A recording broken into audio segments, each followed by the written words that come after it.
Pour ouvrir cette table ronde, une vision politique d'un pays peut-être petit sur la carte du monde, mais d'un pays grand dans ses ambitions, dans sa mobilisation, dans sa détermination pour développer les énergies renouvelables et permettre un accès durable à l'énergie, durable tant techniquement que économiquement.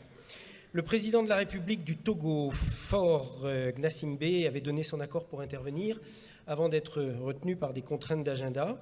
Il a donc chargé son ministre de l'Énergie de nous transmettre la vision du chef de l'État sur la stratégie énergétique du Togo et sur le développement des énergies renouvelables, notamment au travers d'un programme dont il nous parlera, Électricité pour tous 2030. Donc Marc Dédériwé Abli Bidaman, ministre des Mines et de l'Énergie du Togo, je vais lui laisser la place au pupitre pour ce discours d'ouverture et d'introduction à la fois de l'après-midi et de cette table ronde. Monsieur le ministre.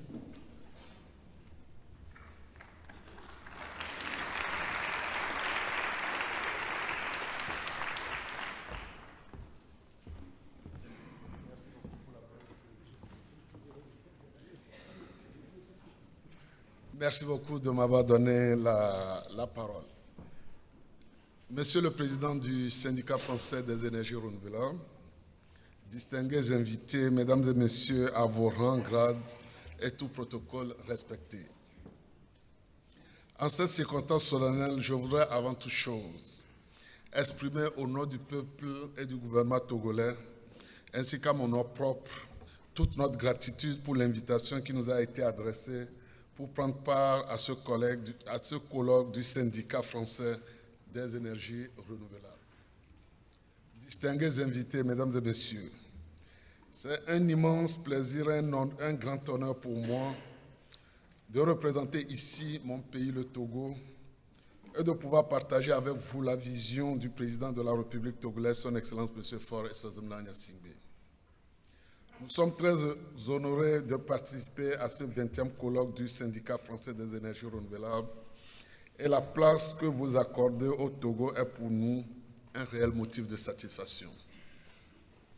En effet, le Togo, petit pays de 8 millions d'habitants en Afrique de l'Ouest, a entamé, sous le leadership de son Excellence M. Faure Gnassingbé, président de la République togolaise, un ambitieux programme de promotion des énergies renouvelables.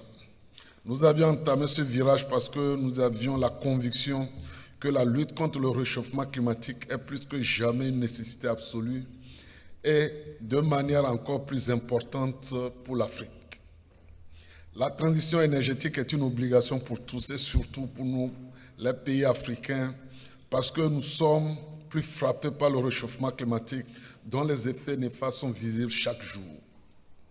Les populations africaines souffrent du réchauffement climatique et son incidence sur leur mode de vie n'est plus à démontrer. Au Togo, nous avions décidé de mener une action résolument déterminée contre le réchauffement climatique en faisant de la décarbonisation et de la promotion des énergies renouvelables les pierres angulaires de notre politique énergétique. Ainsi, pour réduire les émissions de CO2, nous avions sécurisé des contrats d'approvisionnement en gaz naturel afin de stopper la production d'électricité à partir du fioul lourd. Pour un pays non producteur de gaz, c'est un exploit remarquable et depuis le mois d'octobre 2018, 100% de notre production thermique domestique est réalisée à partir du gaz naturel. Distingués invités, Mesdames et Messieurs, alors que plus de 600 millions d'Africains demeurent sans accès à l'électricité, parler d'énergie revient forcément à parler de la politique d'électrification. L'électrification est d'abord et avant tout une question de vision. C'est une vision politique qui indique le cadre, la voie à suivre. Dans des pays comme le Togo, où l'essentiel de l'électrification a toujours été porté par le secteur public et l'extension du réseau de distribution de l'électricité, changer de manière de voir les choses ne peut provenir que du plus haut sommet de l'État. Mais si nous voulons réaliser l'électrification pour tous d'ici 2030, conformément à l'objectif numéro 7 du développement durable, il nous faut changer de paradigme. Au Togo, c'est la vision du président de la République qui a permis en 2017 de changer radicalement de paradigme. Certes, nous avions progressé énormément au cours des 10 années précédentes, faisant passer le taux d'électricité de 23% en 2010 à 38% en 2017, essentiellement via l'extension du réseau de distribution. Si nous continuons de cette manière, même en 2050, nous ne serons pas à 100% d'électrification. Fort de cela, le président de la République togolaise a décidé de changer la manière dont nous abordions la question d'électrification. Ce sera la combinaison de toutes les solutions, à savoir l'extension du réseau de distribution de l'électricité, l'utilisation des mini-réseaux solaires et l'utilisation des kits solaires individuels qui nous permettra d'atteindre l'électrification pour tous à l'horizon 2030. Nous avions lancé dès 2017, sous l'impulsion de son Excellence Monsieur le Président de la République togolaise, le projet CISO. CISO qui veut dire allumé en langue nationale. Et ce projet a pour ambition d'électrifier 300 000 ménages ruraux par des kits solaires individuels d'ici 2022, entièrement réalisés par des opérateurs privés.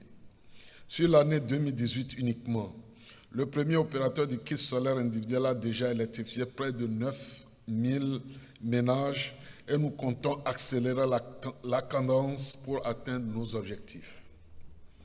Parce que la volonté politique est de faire des kits solaires individuels un élément à part entière de notre politique d'électrification, nous avions bâti un modèle togolais en termes de spécifications techniques et de services après-vente offertes aux populations. Nous avions mis en place des incitations fiscales, mais aussi opérationnelles permettant aux opérateurs privés de s'intéresser au marché togolais. En 2017, nous avions également construit et mis en service les 4 premiers mini-réseaux solaires du Togo afin de tester le concept, notamment sur le plan technique, commercial et opérationnel. Pour conforter tout ceci, et parce que nous croyons qu'il n'est pas possible d'atteindre nos objectifs sans une stratégie claire, nous avions élaboré la stratégie d'électrification du Togo. Cette stratégie a été lancée en juin dernier par le Premier ministre togolais en présence de plusieurs personnalités, dont Mme Ségolène Royal, à qui je rends un vibrant hommage. Cette stratégie permet de déterminer pour chacune des 4000 localités non encore électrifiées du Togo la solution la plus efficiente en termes de coûts, en tenant compte de la demande domestique, du potentiel de demande productive, de la proximité du réseau de distribution et de la densité de la population. Cette segmentation n'est pas idéologique et ne privilégie aucune solution au détriment de l'autre. Elle offre la meilleure combinaison qui nous permettra de réaliser l'électrification pour tous à l'horizon 2030.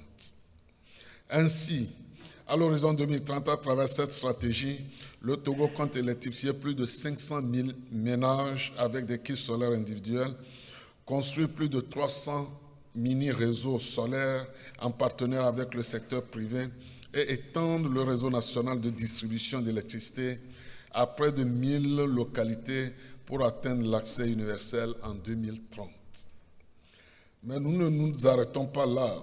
En effet, comme partout en Afrique, nous savons qu'il y a un réel décalage entre la couverture du réseau électrique d'une localité et l'électrification réelle des ménages de cette localité. C'est pourquoi nous comptons mener un vaste programme de densification du réseau électrique national. Sans cela, ce seront 400 000 ménages togolais qui, en 2030, vivront sous le réseau, mais sans être électrifiés. Et pour ce faire, nous regarderons des modèles d'affaires innovants, alliant toutes les technologies associant les secteurs publics et privés. Nous devons faire évoluer notre société de distribution d'électricité vers une approche véritablement plus commerciale. Cette densification du réseau, nous l'avons déjà entamée puisque juste pour 2018, plus de 65 000 nouveaux ménages ont été raccordés au réseau national de distribution, permettant de faire passer le taux d'accès à l'électricité de 38% en 2017 à 45% en 2018. Pour servir tous ces nouveaux consommateurs et suivre la croissance de la demande énergétique, il nous faut accroître nos capacités de production d'électricité. L'ambition du gouvernement togolais est de réaliser cet accroissement de la production via les énergies renouvelables. Nous souhaitons faire passer notre capacité de production actuelle qui est de 100 MW à 300 MW d'ici 2022, essentiellement via la promotion des énergies renouvelables, notamment le solaire et l'hydroélectricité. À cet effet, nous avions déjà identifié 4 sites pouvant accueillir des centrales solaires de 20 à 40 MW raccordés au réseau. De même, nous avions également identifié 3 sites hydroélectriques pouvant générer une capacité globale de 100 MW. Tous ces projets, nous souhaitons les réaliser dans le cadre du partenariat public-privé. Mais quand on parle d'implication du secteur privé, la régulation joue un rôle important. C'est pourquoi, dès juillet 2018, nous avions fait adopter par l'Assemblée nationale togolaise une loi pour la promotion des énergies renouvelables, avant-gardiste et probablement révolutionnaire sur le continent africain. Nous sommes en train de prendre les décrets d'application de cette nouvelle loi qui ferait du Togo une destination de choix en matière d'investissement dans les énergies renouvelables sur le continent africain. Distingués invités, mesdames et messieurs, la volonté du Togo de promouvoir les énergies renouvelables ne doit pas se concevoir comme un acte isolé au sein du continent africain. Aux côtés d'autres initiatives en cours comme l'initiative africaine pour les énergies renouvelables, le président de la République togolaise, en partenariat avec ses pairs du Bénin, du Niger, du Mali, du Burkina et du Gabon, a lancé une initiative visant à créer un cadre favorable à la promotion de l'énergie solaire.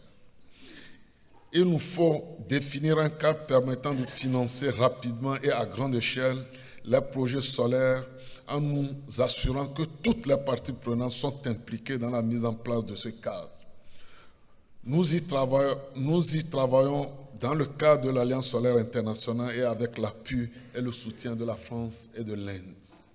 Distingués invités, mesdames et messieurs, je ne saurais terminer mon propos sans parler de la question de l'accessibilité de l'électricité pour les populations les plus vulnérables. Nous avions la conviction qu'il faut intégrer le secteur privé à la réalisation de nos objectifs, mais si nous ne voulons pas laisser qui que ce soit de côté, il nous faut aussi adresser la question de l'appui à nos citoyens les plus démunis.